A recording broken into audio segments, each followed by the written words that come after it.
ഷാരോൺ അനുഭവിച്ചത് വലിയ വേദന. സ്നേഹിക്കുന്ന ഒരാളെയും വിശ്വസിക്കാൻ കൊള്ളില്ലെന്ന സന്ദേശമാണ് ഈ കേസ് സമൂഹത്തിന് നൽകുന്നത്. ഇത്തരം കേസുകളിൽ പരമാവധി ശിക്ഷ നൽകരുതെന്ന് നിയമമൊന്നുമില്ല. ക്രിമിനൽ പശ്ചാത്തലമില്ല എന്ന വാദം കണക്കിലെടുക്കാൻ സാധിക്കില്ല. കേരള മനസാക്ഷിയെ ഞെട്ടിച്ച ഷാരോൺ വധക്കേസിൽ ഒന്നാം പ്രതി ഗ്രീഷ്മയ്ക്ക് തൂക്കുകയർ വിധിച്ചുകൊണ്ട് കോടതി പറഞ്ഞ വാക്കുകൾ ഇതായിരുന്നു. ഈ കേസിൽ ശിക്ഷ വിധിച്ചതോടെ സംസ്ഥാനത്ത് വധശിക്ഷ ലഭിക്കുന്ന മൂന്നാമത്തെ സ്ത്രീയായി ഗ്രീഷ്മ മാറി. ഇതിനു മുൻപ് കോളിളക്കം സൃഷ്ടിച്ച കൊല്ലത്തെ വിധുകുമാരൻ തമ്പി വധക്കേസിൽ 2006 മാർച്ചിലാണ് ആദ്യമായി ഒരു സ്ത്രീക്ക് വധശിക്ഷ വിധിക്കുന്നത്. രണ്ടാമത് വിഴിഞ്ഞം ശാന്തകുമാരി വധക്കേസിൽ ഒന്നാം പ്രതിയായ റഫീഖ ബീവിക്കാണ് വധശിക്ഷ ലഭിച്ചത്. റഫീഖ ബീവിക്കും ഗ്രീഷ്മയ്ക്കും വധശിക്ഷ വിധിച്ചത് നെയ്യാറ്റിൻകര അഡീഷണൽ സെഷൻസ് കോടതി തന്നെയാണ് എന്ന പ്രത്യേകതയുമുണ്ട്.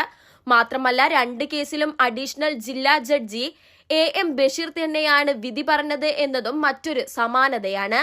എന്നാൽ ഷാരോൺ വധക്കേസിൽ പ്രതി ഗ്രീഷ്മയ്ക്ക് ലഭിച്ച ശിക്ഷ മേൽക്കോടതിയിൽ നിലനിൽക്കാൻ സാധ്യത കുറവാണെന്ന് ഹൈക്കോടതി റിട്ടയർഡ് ജസ്റ്റിസ് കമൽ പാഷ പറയുന്നു. നെയ്യാറ്റിൻകര അഡീഷണൽ സെഷൻസ് കോടതിയുടേത് അധിക ശിക്ഷ എന്നാണ് തന്റെ അഭിപ്രായം. സുപ്രീം കോടതി വിധികൾ പരിശോധിച്ചാൽ ഇത് വ്യക്തമാണ്. ഗ്രീഷ്മയെ ആത്മഹത്യയിലേക്ക് തള്ളിവിടുന്ന സമ്മർദ്ദമാണ് ഷാരോൺ ഒരുക്കിയത്. കോടതി ഇത് പരിഗണിക്കണമായിരുന്നു എന്നും കമൽ പാഷ പറയുന്നു. കമൽ പാഷ പറഞ്ഞത് ഇങ്ങനെയാണ്: അധിക ശിക്ഷയായാണ് ഇതിനെ കാണുന്നത്. ഒരു സംശയത്തിന്റെയും ആനുകൂല്യമില്ലാതെ ജീവപര്യന്തം തീരെ കുറഞ്ഞു പോകുന്ന അപൂർവം കേസുകളിലാണ് വധശിക്ഷ വിധിക്കുക.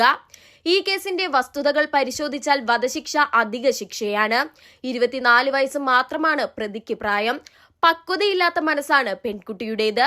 പ്രണയത്തിൽ നിന്ന് രക്ഷപ്പെടാൻ മാർഗമില്ലാതായി. ഈ പെൺകുട്ടി കസ്റ്റഡിയിലിരിക്കെ ലൈസോൾ കുടിച്ച് ആത്മഹത്യയ്ക്ക് ശ്രമിച്ചിരുന്നു. ആ സമയം മജിസ്ട്രേറ്റ് മൊഴി രേഖപ്പെടുത്തിയിരുന്നു. ഇവന്റെ കയ്യിൽ നിന്നും രക്ഷപ്പെടാൻ മാർഗമില്ലാതായപ്പോൾ തനിക്ക് ആത്മഹത്യ ചെയ്യാനായി കലക്കി വെച്ചതാണ് കഷായമെന്നാണ് പറഞ്ഞത്. ഇനി എന്നെ ഉപദ്രവിച്ചാൽ ഇത് കുടിച്ച് ആത്മഹത്യ ചെയ്യുമെന്ന് പറഞ്ഞു. അപ്പോൾ അത് വെറും കഷായമാണെന്ന് പറഞ്ഞ് അവനെടുത്ത് കുടിക്കുകയായിരുന്നു എന്നാണ് ഗ്രീഷ്മയുടെ മൊഴി. തനിക്ക് കിട്ടാത്തത് മറ്റാർക്കും കിട്ടേണ്ട എന്ന് ഷാരോൺ പറഞ്ഞുവെന്നും മൊഴിയിലുണ്ട്. ഒരു നിവൃത്തിയുമില്ലാതെയാണ് ഇത് ചെയ്തത്. അത് ശരിയാണെന്ന് പറയുന്നില്ല, കുറ്റകൃത്യം തന്നെയാണ്.